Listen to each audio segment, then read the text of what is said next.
दोस्तों, जब भी कोई सेकेंड हैंड गाड़ी लेने की सोचता है और वो भी अगर ईवी गाड़ी लेने की सोचता है तो वो यही सोच के गाड़ी लेने की सोचता है कि वो अ, गाड़ी चलाएगा तो पैसे बचाएगा।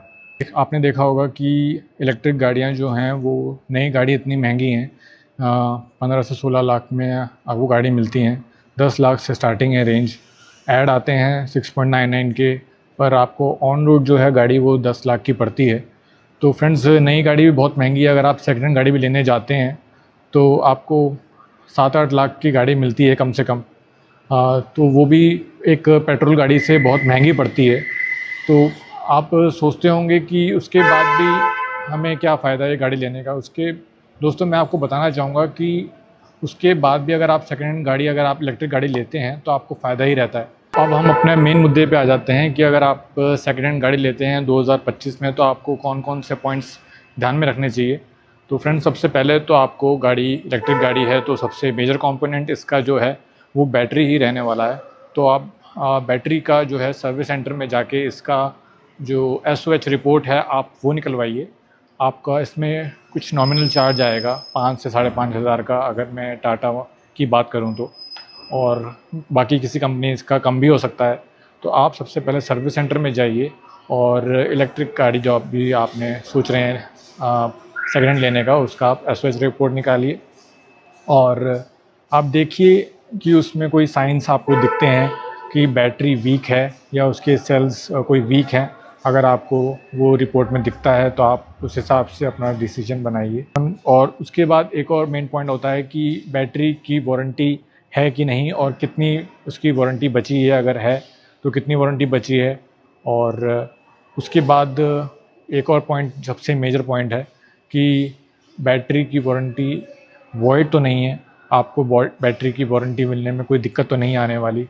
तो आप वो भी चेक कराइए, क्योंकि बैटरी ही सबसे मेजर कंपोनेंट है इलेक्ट्रिक गाड़ी का। और अगर बैटरी ख़राब होती है तो उसका आपको कॉस्ट बियर करना पड़ेगा, जो कि गाड़ी का 40 से 50% रहने वाला है, जो कि एक बहुत बड़ा अमाउंट है। तो आप इतनी महंगी गाड़ी ले रहे हैं, सेकेंड हैंड ले रहे हैं, तो ज़रूर कुछ दिक्कत होगी या कुछ भी रीज़न हो सकता है। तो आप उसकी बैटरी ज़रूर चेक कराइए, चाहे कितना भी अमाउंट लगे। इलेक्ट्रिक गाड़ी में कि आप चार्जिंग पॉइंट्स, गाड़ी के अंदर जो चार्जिंग पॉइंट्स हैं वो आप चेक कर लीजिए। चार्जिंग केबल को आप चेक कर लीजिए, गाड़ी चार्ज हो रही है कि नहीं आप वो चेक कर लीजिए। और आपके घर पे चार्जिंग का प्रोविज़न है कि नहीं आप वो दुरुस्त कर लीजिए अपना। और क्योंकि वो बहुत ज़रूरी है, अगर आपके घर में चार्जिंग पोर्ट नहीं है तो आपको अर्थिंग करा के वो 15 एम्पेयर की चार्जिंग के लिए आपको प्लग वहाँ पे लगवाना पड़ेगा अपनी पार्किंग में। आपके पास जगह होनी चाहिए प्रॉपर, आप वो इंश्योर करिए। और आप अपने रूट में देखिए कि आपको आपके रूट पे अगर आपको फ़ास्ट चार्जिंग करनी पड़ती है तो वो भी प्रोविज़न है कि नहीं। और आप चेक कर लीजिए गाड़ी लेने से पहले कि गाड़ी फ़ास्ट चार्जिंग हो रही है कि नहीं, कोई दिक्कत तो नहीं आ रही है उसमें। बाद एक मेजर पॉइंट आता है डॉक्यूमेंटेशन का। तो आप डॉक्यूमेंट्स में सबसे पहले तो गाड़ी का सर्विस रिकॉर्ड चेक कर लीजिए कि गाड़ी सही टाइम पे सर्विस हुई है कि नहीं, और सर्विस जब हुई है तो क्या क्या पार्ट्स चेंज किए गए हैं और क्या क्या उसका पूरा डिटेल है वो आ जाता है। तो आप फ्रेंड्स वो भी आप चेक कर सकते हैं, पूरी इसकी सर्विस रिकॉर्ड आप देख सकते हैं। इसके चेक करिए कि इसकी RC आप चेक कर लीजिए। RC में ये गाड़ी जो है फिनेंस हो रखी है अगर, तो उसका बैंक जो लोन है वो आप पे हो चुका है कि नहीं। इसके ऊपर जो ट्रैफिक चालान्स हैं वो भी आप चेक कर लीजिए। अगर इसके ऊपर कोई चालान है तो आप वो पहले ही आप उसको रिम्बर्स करवा लीजिए या अपनी पेमेंट में काट लीजिए। और फ्रेंड्स, आप गाड़ी ये भी चेक करिए कि गाड़ी कहीं चोरी की तो नहीं है। और फ्रेंड्स, आप गाड़ी लेते वक्त किसी रिलायबल डीलर से ही लीजिए या ओनर से ही लीजिए, पूरी चेकिंग करके डॉक्यूमेंट्स कि ये उसके ओरिजिनल ओनर हैं, फर्स्ट ओनर हैं।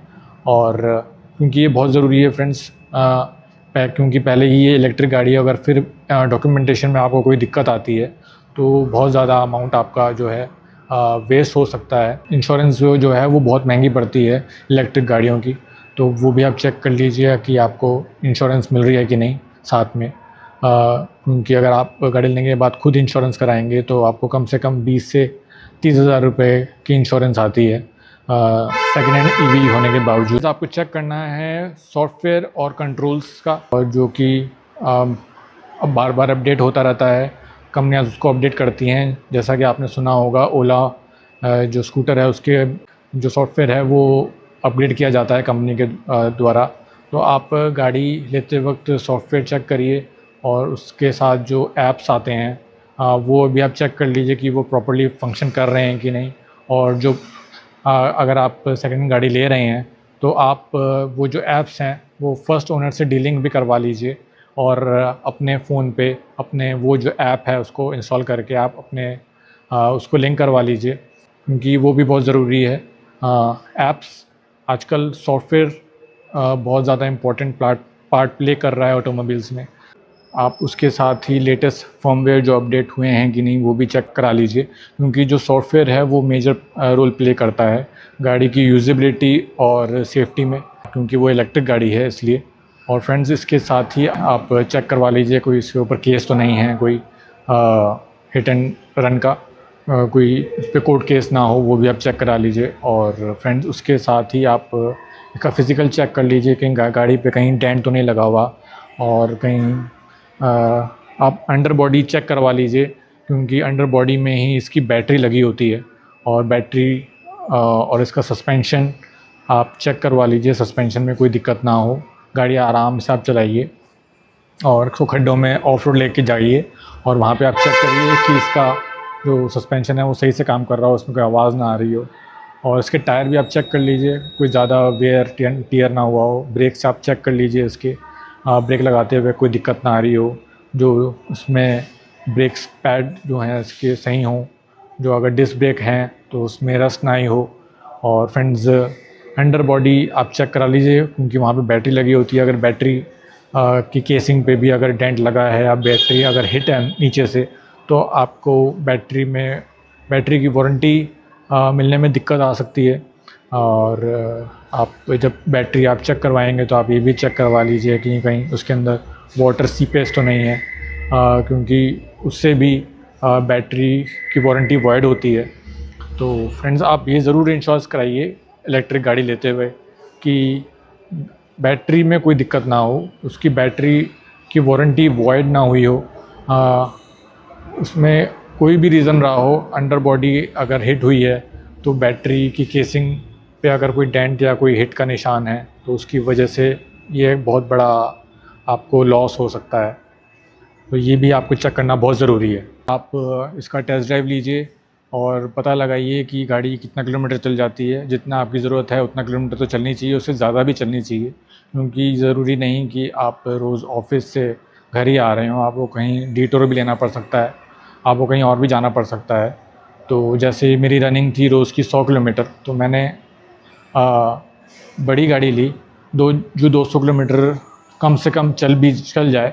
और फ्रेंड्स, आपको अपनी नीड के हिसाब से गाड़ी देखनी चाहिए, और ये भी चेक करना चाहिए कि उसके अंदर के जो और भी फंक्शंस हैं, जैसे कि एसी, वो भी वर्क करता है कि नहीं, उसमें कोई दिक्कत तो नहीं आती है।